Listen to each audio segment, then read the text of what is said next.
দিদি প্রথমে মঞ্চে উঠেই স্বামী বিবেকানন্দর বাণী দিয়ে শুরু করে এবং বলে সব ধর্ম আমার কাছে সমান। কিন্তু সমুদ্র থেকে পাহাড় পর্যন্ত একটি মাত্র ধর্মের উপাসনালয় তৈরি করে যাচ্ছে দিদি। জগন্নাথ ধাম আমরাই করেছি, কালী মন্দির স্কাইওয়াক আমরাই করেছি, দক্ষিণেশ্বর স্কাইওয়াক আমরা করেছি, মদন মোহন মন্দির উন্নয়ন আমরা করেছি, শিবযজ্ঞ মন্দির আমরা করেছি, মহাকাল মন্দির হচ্ছে শিলিগুড়িতে আমরা করছি, দুর্গা অঙ্গন তৈরি করছি, ফুল্লরা মা করেছি ডেভেলপমেন্ট, কঙ্কালী যারা করেছি, তারাপীঠ করেছি, কোনটা করিনি? তাহলে দিদি কোথায় তোমার সব ধর্ম তোমার কাছে সমান হলো? সরকারি টাকা দিয়ে, আমাদের ট্যাক্সের টাকা দিয়ে। দিদিকে তো একবারও দেখতে পেলাম না।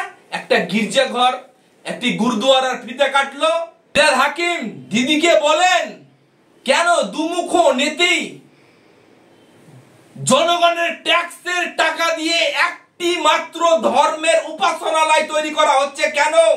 আজকে দিদিকে তাহলে দল থেকে বহিষ্কার করো।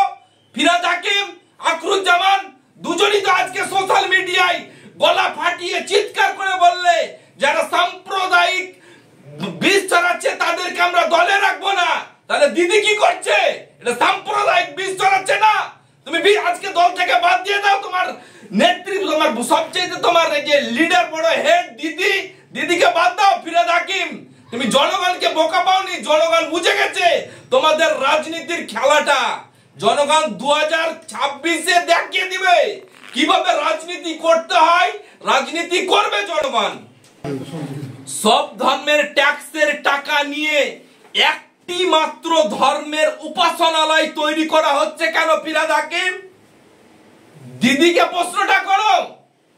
আর যেরকম হুমায়ুন কবির তার নিজের টাকা দিয়ে তার ধর্মের উপাসনালয় তৈরি করছিল, তাকে দল থেকে বহিষ্কার করলে, আজকে দিদি জনগণের ট্যাক্সের টাকা নিয়ে ধর্মের উপাসনালয় না তৈরি করে একটি মাত্র ধর্মের উপাসনালয় তৈরি করে যাচ্ছে সমুদ্র থেকে পাহাড় পর্যন্ত।